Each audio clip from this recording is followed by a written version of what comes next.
கர்த்தர் நல்லவர். இயேசு கிறிஸ்துவின் இனிய நாமத்தில் உங்க எல்லாருக்கும் இந்த புதிய மாதத்தினுடைய அன்பின் நல் வாழ்த்துக்களை உங்களுக்கு நான் தெரிவித்துக் கொள்ளுகிறேன்.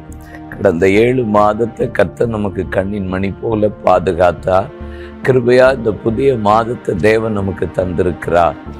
7 என்பது பரிபூரணமாக இருந்தாலும் 8 என்பது ஒரு புதிய தொடக்கத்துக்கு அடையாளமாக இருக்கிறது. என்னென்ன காரியத்தெல்லாம் தேவன் இந்த புதிய மாதத்தில் உங்களுக்கு செய்ய நீங்கள் எதிர்பார்த்து கொண்டிருக்கிறீர்களோ கர்த்தர் அதில் எல்லாவற்றிலும் புதிய காரியங்களை செய்து உங்களை மகிழ பண்ணுவார். வார்த்தைகள் தானே நம்மளை பலப்படுத்துகிறது. இந்த மாதமும் நமக்கு ஒரு வாக்குத்தத்தத்தை தேவன் கொடுத்து நம்மையும் நம்முடைய திருச்சபையும் ஊழியங்களையும் இதை பார்த்து கொண்டிருக்கிறவங்க ஒவ்வொருடைய வாழ்க்கையிலையும் கர்த்தர் அருமையான இந்த வாக்குத்தத்தத்தின் மூலியமாக இடைப்படுவார். ஆண்டவர் உங்களோடு பேசுவாராக. இந்த மாதத்தினுடைய வாக்குத்தத்தம் ஏசாயா தீர்க்க தரிசன புஸ்தகம் 35ஆம் அதிகாரத்தினுடைய 4ஆம் வசனத்தை நான் உங்களுக்காக வாசிக்கிறேன். மனம் பதறுகிறவர்களை பார்த்து நீங்கள் பயப்படாதிருங்கள், திடன் கொள்ளுங்கள். இதோ உங்கள் தேவன் நீதியை சரிக்கட்டவும் உங்கள் தேவன் பதிலளிக்கவும் வருவார். அவர் வந்து உங்களை ரட்சிப்பார் என்று சொல்லுங்கள். மனம் பதறுகிறவர்களை பார்த்து அல்ல, இந்த வார்த்தை எனக்கு ரொம்ப பலப்படுத்தியது, என்னையும் உற்சாகப்படுத்தியது, என்னையும் தைரியப்படுத்தியது. சில சூழ்நிலைகள் நம்மளை பதற பண்ணுகிறது.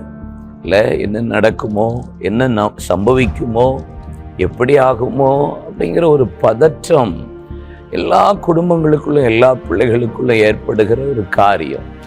எப்படி ஆய முடிய போதோ என் பிள்ளை வாழ்க்கை, என் குடும்பம், வியாபாரம், இல்லை இந்த வியாதியில் கடந்து போகும்போது என்னம்மா நடக்க போதோங்கிற ஒரு பெரிய பதற்றம் எல்லாருக்குள்ளேயும் வருகிறது. மனம் பதறுகிறவர்களை பார்த்து ஆண்டவர் சொல்லுகிறார், பயப்படாதிருங்க. இந்த 8வது மாதம் ஆண்டவர் சொல்லுகிறார், ஒன்றும் சம்பவிக்காது, ஒன்றும் நடக்காது. சத்துரு கட்சிக்கிறானா, இல்லை தேவை ரொம்ப பெருசாக இருக்கா, பிரச்சனை தலைக்கு மேலே போயிட்டுன்னு பதறிக்கிட்டு இருக்கீங்களா? ஆண்டவர் மனம் பதறுகிறவர்களை பார்த்து சொல்றார், இந்த மாதம் பயப்படாத, திடன்கொள், தைரியமாறு, நான் உன் கூட இருக்கிறேங்கிற அந்த வார்த்தையை மாதிரி சொல்றார். பயப்படாதிருங்கள், திடன் கொள்ளுங்கள். 4 வார்த்தை அதுல இருக்கு பாருங்களேன். 1, தேவன் நீதியை சரி கட்டுவார். உங்களை எது பதற பண்ணுது அந்த விஷயத்துல கர்த்தர் நீதியை சரி கட்டுவார். 2வது சொல்றார், உங்கள் தேவன் பதிலளிப்பார். பதிலளிச்சுட்டு சும்மா இருக்க மாட்டாராம், பதிலளிக்கவும் வருவார். 3வது சொல்றார், நான் வருவேன், பதிலளிச்சுட்டு உன் பக்கத்துல வந்து வருவேன். அவர் வந்து என்ன செய்ய போறார் தெரியுமா? நம்மளை ரட்சிப்பேன் என்று சொல்லுகிறார். இந்த மாதம் 4 காரியம் நடக்க போகுது. பதறுகிறவர்களே, திடனற்று போயிருக்கிறவர்களே, பலவீனப்பட்டு சோர்ந்து நிற்கிறவர்களே, அப்படின்னு ஒரு கேள்விக்குறி இருக்குல்ல, அதெல்லாம் ஆண்டவர் பார்த்து உங்களை சொல்றாரு, பயப்படாத, தைரியமா இரு, திடன்கொள். ஆமே, நான் உன்கிட்ட வரப்போறேன். ஆண்டவர் நம்ம இடத்துல எதற்கு வரப்போறாரு தெரியுமா? உங்களை ரட்சிக்க வரப்போறார், உங்களுக்கு பதிலளிக்க வரப்போகிறார், உங்களுக்கு நீதி சரி கட்ட வரப்போகிறார். இந்த மாதம் தேவன் நம் பட்சத்துல, நம்முடைய குடும்பத்துல, ஊழியத்துல தேவன் வரப்போறார். நாள் முடியுதே, பணம் கட்டணுமே அப்படிலாம் யோசிக்கிறீங்களா? ஆவியானவர் இந்த மாதம் நம்மளை பார்த்து தைரியப்படுத்தி சொல்லுகிற ஒரு வார்த்தை. விசேஷமா வேதத்துல நீங்க சில வசனங்களை வாசிச்சா ஆச்சரியமா இருக்கிறது. உபாகமத்தின் புஸ்தகத்துல நீங்கள் வாசித்து பாருங்க. 7ஆம் அதிகாரத்தின் 10ஆம் வசனத்துல பார்த்தீங்கன்னா, அவர் தாமதியாமல் பிரத்யட்சமாய் பதிலளிப்பார் என்று போடப்பட்டிருக்கிறது. தாமதிக்கவே மாட்டாராம், பிரத்யட்சமாய் பதிலளிப்பான் என்று போடப்பட்டிருக்கிறது.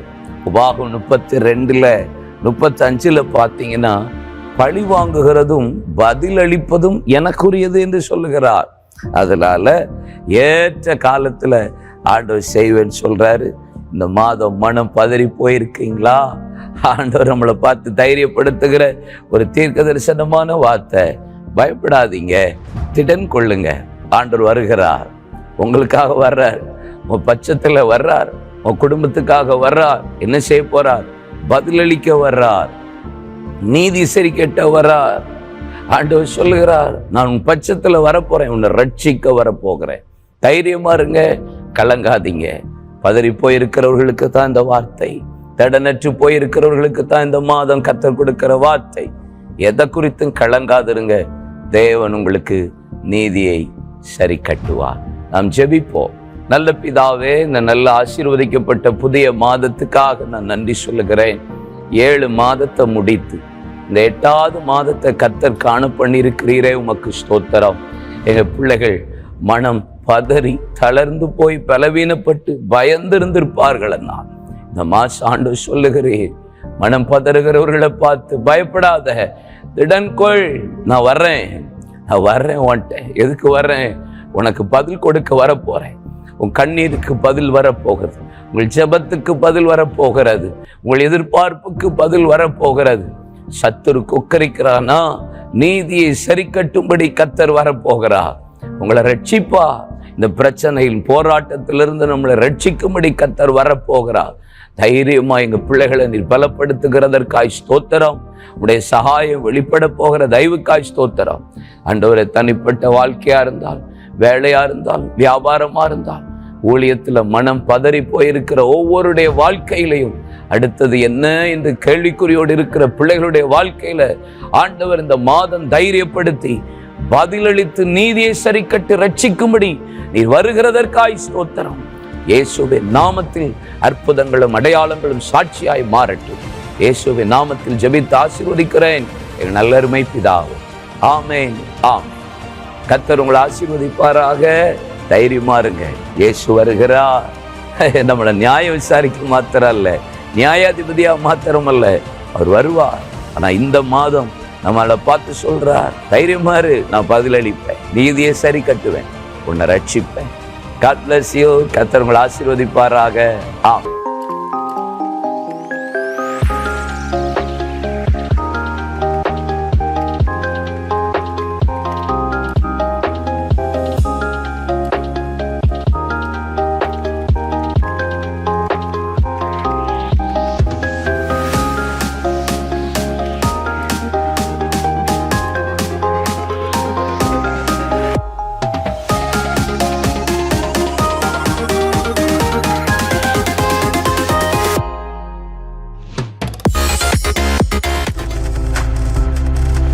நீங்கள் பார்த்து கொண்டிருப்பது உங்கள் ஜாய் டிவி. உங்கள் துக்கம் சந்தோஷமாய் மாறும்.